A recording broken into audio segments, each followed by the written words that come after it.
जय Shri Ram. MGSU Bikaner BEd exam 2026 यानी MGSU Bikaner BEd 2 year के एग्जाम 2026 चल रहे हैं।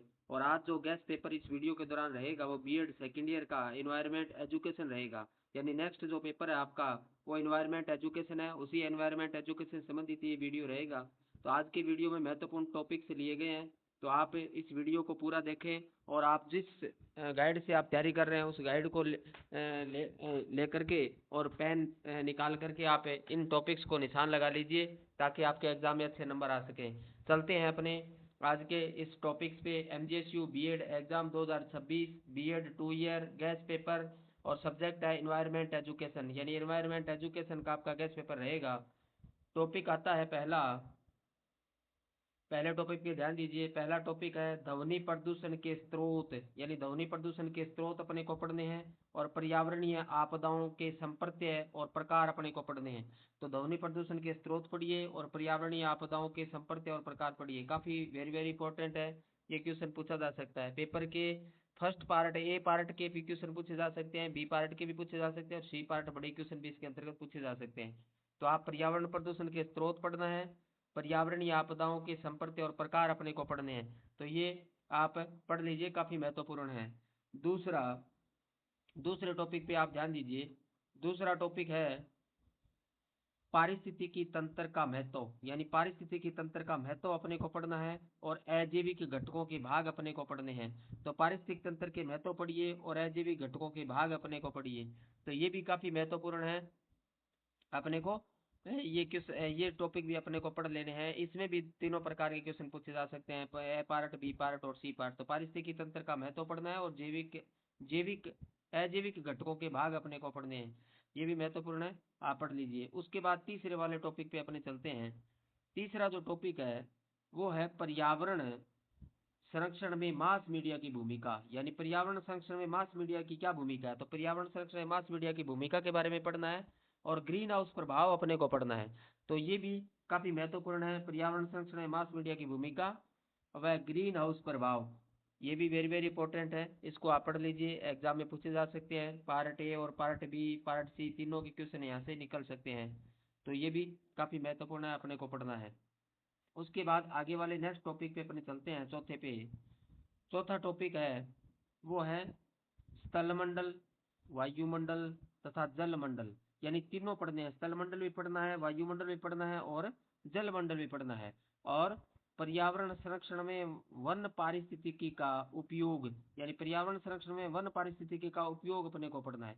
तो पर्यावरण संरक्षण में वन पारिस्थितिकी का क्या उपयोग है, तो अपने को ये भी वेरी वेरी इंपॉर्टेंट है, जो भी मैंने आपको बताए हैं। यहाँ से भी क्वेश्चन फर्स्ट ए पार्ट का, बी पार्ट का, सी पार्ट का तीनों क्वेश्चन यहाँ से आ सकते हैं। तो अपने को स्थल मंडल अच्छी प्रकार से पढ़ लेना है, वायुमंडल अच्छी प्रकार से पढ़ लेना है और जल मंडल अच्छी प्रकार से पढ़ लेना है। तो स्थल मंडल, वायुमंडल, जल मंडल तीनों पढ़ने हैं और पर्यावरण संरक्षण में वन पारिस्थितिकी का उपयोग पढ़ना है। तो काफी महत्वपूर्ण है, ये भी क्वेश्चन पूछे जा सकते हैं, अपने को अच्छी प्रकार से पढ़ लेने हैं। आगे क्वेश्चन आता है पांचवा, विभिन्न प्रदूषण जनित बीमारियां, यानी विभिन्न प्रदूषण जनित बीमारियां कौन कौन से, विभिन्न प्रदूषण जनित बीमारियां पढ़नी है अपनी को। और सौर ऊर्जा, भूस्खलन, जल भराव, संसाधन प्रबंधन और वैश्विक ताप वृद्धि पर टिप्पणी अपने को लिखने के लिए दी जा सकती है। तो विभिन्न प्रदूषण जनित बीमारियां अपने को पढ़नी है। प्रदूषण जनित बीमारियां कौन कौन सी है, कोई सी बीमारी के बारे में पूछा जा सकता है, ये काफी वेरी वेरी इंपॉर्टेंट टॉपिक है, तो अपने को आपको ध्यान रखना है। सौर ऊर्जा, भूस्खलन, जल भराव, संसाधन प्रबंधन और वैश्विक ताप के बारे में अपने को पढ़ना है। सौर ऊर्जा को पढ़िए, भूस्खलन पढ़िए, जल भराव पढ़िए और संसाधन प्रबंधन पढ़िए और वैश्विक ताप पढ़िए, ये भी आपके एग्जाम में पूछे जा सकते हैं, काफी महत्वपूर्ण है, तो इसको भी अपने को पढ़ लेना है। इसके बाद आगे नेक्स्ट अपने छठे टॉपिक पे चलते हैं। छठा टॉपिक क्या है, खाद्य श्रृंखला। खाद्य श्रृंखला क्या है, यानी छठे टॉपिक में क्या पढ़ना है, खाद्य श्रृंखला क्या है। तो खाद्य श्रृंखला को समझाना है और इसके प्रकार अपने को पढ़ने हैं। खाद्य श्रृंखला क्या है ये पढ़िए और इसके प्रकार पढ़िए, खाद्य श्रृंखला के प्रकारों के बारे में पढ़ना है। और वायु प्रदूषण और इसके कारण नियंत्रण के उपाय, वायु प्रदूषण अपने को पढ़ना है, इसके कारण पढ़ने हैं और इसके नियंत्रण के उपाय अपने को पढ़ने हैं। तो ये भी काफी महत्वपूर्ण है, एग्जाम में पूछा जा सकता है, खाद्य श्रृंखला क्या है, इसके प्रकार और वायु प्रदूषण के कारण एवं नियंत्रण के उपाय एग्जाम में पूछे जा सकते हैं। Part A, part B, part C paper के तीनों पार्ट में क्वेश्चन आ सकते हैं।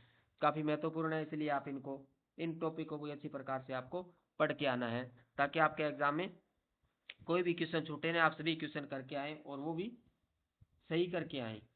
इसके बाद अगला जो टॉपिक आता है वो 7वां टॉपिक आता है। 7वें टॉपिक में आप देखिए, 7वां टॉपिक है मृदा अपर्दन के कारण, यानी मृदा अपर्दन के कारण पढ़ने अपने को और मृदा प्रबंधन के उपाय पढ़ने अपने को, यानी दोनों मृदा अपर्दन के कारण और मृदा प्रबंधन के उपाय पढ़ने हैं।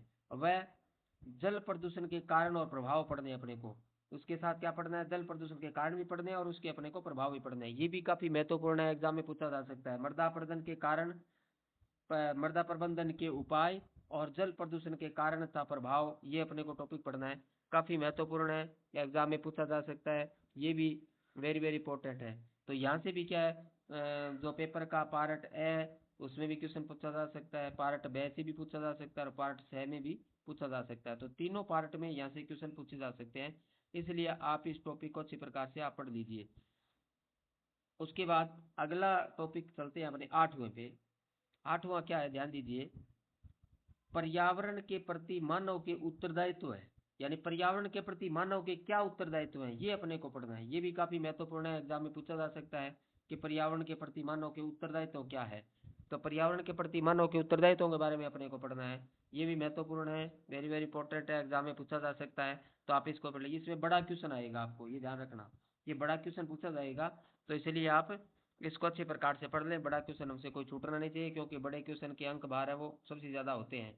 तो जब कोई बड़ा क्वेश्चन छूटता है तो अपने को बहुत बड़ा नुकसान होता है, तो इसीलिए अपने को अच्छी प्रकार से पढ़ लेना है, अपना क्वेश्चन बड़े वाला छूटना नहीं चाहिए। इसी के साथ आज के जो मुख्य टॉपिक है आपके कंप्लीट हुए, और आशा करता हूँ कि आप इन टॉपिक्स को पढ़ के आप जाएंगे तो एग्जाम में आपको बहुत अच्छा लाभ होगा, आपके अच्छे मार्क्स आएंगे, यही आशा है। और सभी प्रशिक्षणार्थियों को एग्जाम की बहुत बहुत शुभकामनाएं, आपका पेपर अच्छा हो, आपके मार्क्स अच्छे आए, और पेपर के लिए बेस्ट ऑफ लक। धन्यवाद, जय श्री राम।